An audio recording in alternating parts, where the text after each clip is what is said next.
As we all know, the migrant crisis has hit major cities in America: New York City, Chicago, and Denver.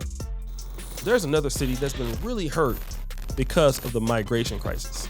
As the president announces executive action on immigration, Massachusetts is reaching a milestone when it comes to the migrant crisis. Massport says it's been 1 year since families in deep need began arriving in large numbers at Logan Airport, and it continues. This is a live look from inside Terminal E right now. And 25 Investigates has learned after all these months, the state doesn't seem to track how many migrants are arriving each day and even how they're getting here. It's a sea of blankets and bags. Some people sleep on mats, others on an air mattress. Life in Terminal E for newly arriving families seeking refuge in Massachusetts. And it's been like this for the last 12 months. That's right, the great city of Boston, which doesn't really get discussed that much, but it's a major city and a major hub in the United States. And the migrant crisis hits hard there as well. And with so many illegal immigrants there that are undocumented in Boston, of course, some of them need work.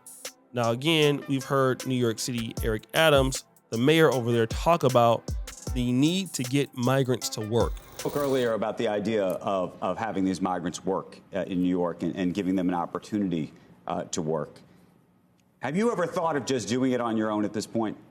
We would love to. Trust me, I've turned over every legal stone to see how we could go about doing it. But if we do it, we could expose ourselves to violating federal laws as well as the city being sanctioned. And would you believe I cannot even allow migrants to volunteer and give them a stipend? If I wanted them just to clean up in the areas where they are staying, that's not allowed to do.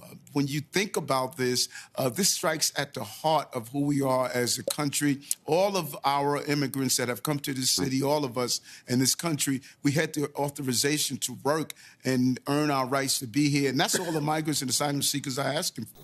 But what we don't understand is when migrants are working, it puts two different groups of people at a disadvantage. Firstly, it puts the workforce and owners at a disadvantage because you have people who don't know the American standard, they don't know the American working system, they don't understand it, they don't understand the culture of working in America. That's first and foremost. Secondarily, we're putting migrants at a particular danger. Now, it sounds good to give them jobs and everything like that, but we don't look at the outcomes that can happen to migrants. And I want to prove that in this video.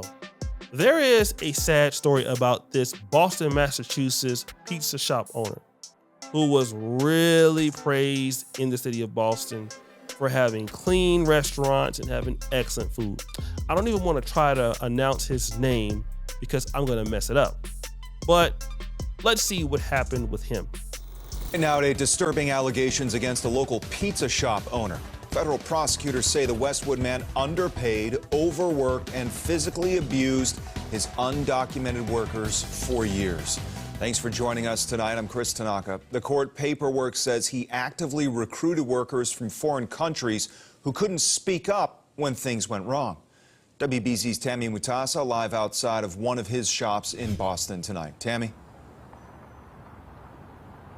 Chris, it is just unreal. One of the victims told investigators that he was choked, slapped, and even had his teeth broken out by the owner at this location. Now, all of this happening over 14 years. On the outside, Stash's Pizza looks warm and inviting. But on the inside, federal investigators say the owner, Stavros Papantioniadis, threatened undocumented migrants to work against their will, underpaid them, and even attacked them. Stash's Pizza, and they have an egg. In 2016, we were there when the city of Boston honored Stash's Pizza for being clean. But now the feds say the owner abused immigrants. I thought it was disgusting. I thought it was indicative of a bigger problem that we see in the state. Federal investigators say the 47-year-old preyed on undocumented people who often worked 6 to 7 days a week without breaks or overtime pay. Investigators say when the workers tried to quit, the owner would threaten to get them deported. The feds say Papantoniadis kicked a victim in the genital, causing the victim to suffer severe pain. When the victim sought medical treatment, he threatened to kill the victim or report him to immigration authorities. The Rights to Immigration Institute executive director says labor abuses happen more often than reported. Unfortunately, this happens more than you'd think. This story is really representative of something we see a lot in the state and in the country. U.S. Attorney Rachel Rollins saying in a statement, the allegations in this case are horrific. This case illustrates the manipulative, violent, and abusive tactics some employers utilize for their own greed and financial gain. Labor trafficking is real and happening every day in Massachusetts. Advocates say it's important for migrants to know that they have rights like other workers too. There are many similarly situated individuals in our state, and there are many similarly situated individuals in the country, and it's important that we create the conditions and we spread the information necessary to have this not happen ever again. But there's an update to this. Breaking news at 4, the owner of Stash's Pizza has been found guilty on forced labor charges. 48-year-old Steve Papantoniadis was convicted on 3 counts of forced labor and 3 counts of attempted forced labor. Prosecutors say he threatened and physically abused 6 undocumented workers at his pizza shops all around the Boston area. Each charge carries a sentence of up to 20 years in prison. He is expected to be sentenced in September. So this guy was beating these undocumented immigrants. He was forcing them to work long hours.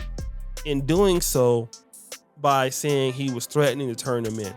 A lot of these people can be documented at first and then become undocumented. They can become illegal because they don't renew their migrant status or some sort of status. And so they're stuck in the country and they're undocumented now, even after being documented.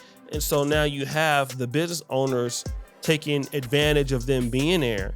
And they're like, well, listen, I don't have to really pay you anything because all I got to do is tell on you and you can be deported. But also what it does is it hurts the economy of Boston, because that could be a teenager that could have that job. It could be somebody in college that can have that job. And it's somebody that will definitely pay taxes here. That's a citizen, a person that can use their skill, that can learn something from this particular business, that can help build the economy more. And we won't give the person that job because the business owner can undercut them and get damn near slavery wages and work, and they can do the wrong thing. While the guy is definitely wrong, he isn't the only one to blame. Want to know who to blame? Drum roll, please. Joe Biden. Because see, if the federal government didn't allow this to happen, then the migrants wouldn't meet a stupid ass owner like this. It would have never occurred. You see, if their policies didn't put strains on major US cities, would never happen at all. But it's going to happen because you're going to have greedy business owners, unfortunately, that are Americans, that are going to try to take advantage of the system. And I believe many of them are doing so.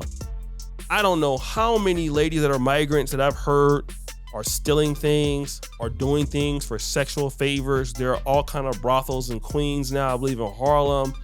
I mean, and what is somebody going to say if they know that you're undocumented and you don't have money? Well, they can use it to your advantage, especially a woman. So what happens if you have undocumented women giving birth in the country and things like that? And, they run the risk of getting deported without their kids and everything. It's just a big, huge mess. And it's a no-win for nobody at all. That guy loses business. He goes to jail. His family loses everything. Then the community loses those franchises of businesses, maybe, in his experience. Then the migrants who are undocumented, they get to go back to their country and they lose their ability to get citizenship. All of that could have been prevented by letting them in the first place. So guys, what do you think? It's your boy O'Shea Duke Jackson. So guys, my time. Thank you for watching King Ghana. Another episode of Fair Use. We're out.